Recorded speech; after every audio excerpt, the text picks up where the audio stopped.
Hi, my name is Amy and this is Adam and we work at EriksensGlobal. And today we're talking to you a little bit about what's happening in the economy as a little teaser to our economic commentary, which you can subscribe to on our website, and that already goes out directly to our clients. So we know that tariffs caused a lot of uncertainty earlier this year, and we know that inflation in the US has gone up slightly year on year to June, but Western central banks kind of left their rates unchanged. So do you want to talk a bit about that? Why they're kind of holding steady? Sure thing. So what we saw over pretty much most of June was four really big central banks come out and, precisely as you said, do nothing. They kept rates unchanged, and it wasn't unexpected, though it's interesting to look into the reasons. So you mentioned the US Fed. That's definitely one of them.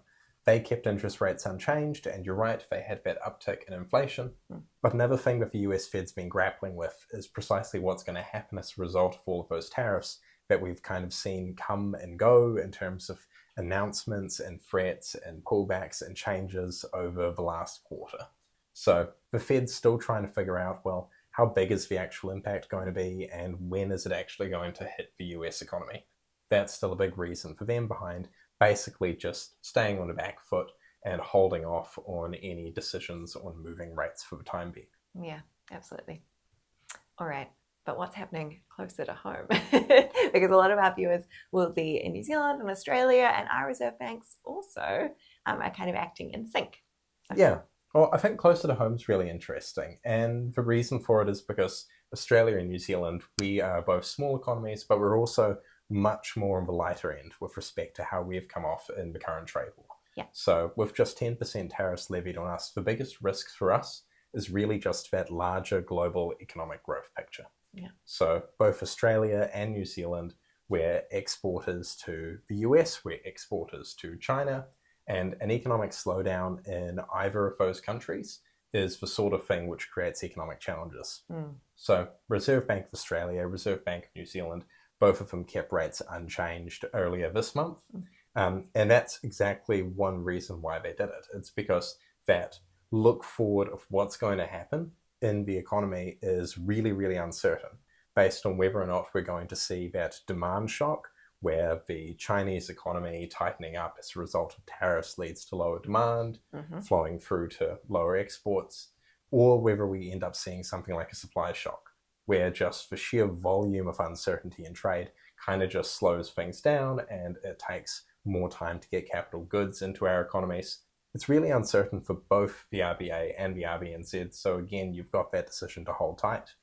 Although you do have some differences as well. Yeah. I think one of the really interesting ones is the labour market situation. Still really tight in Australia. We chatted about that last time. And in New Zealand, it's a lot looser. But one thing we have got in New Zealand now is rising food inflation, which is one really, really salient type of inflation that the Reserve Bank's likely going to want to kind of keep in check. Yes. And obviously both countries are struggling with accommodation and housing inflation. So we also saw last month that there were more tariffs threatened, or like an increase in tariffs threatened to the European Union. So we've got a 30% one expected to go live on the 1st of August. So what are the chances that they will be able to negotiate this down, given that it's so many member states and given it's with the President of the United States? I think it's really uncertain. I mean, if you're looking at trade deals in that area, the US-UK trade deal is one that came into effect recently, although a deal between the US and Europe would probably be harder to manage. Europe's a much larger region.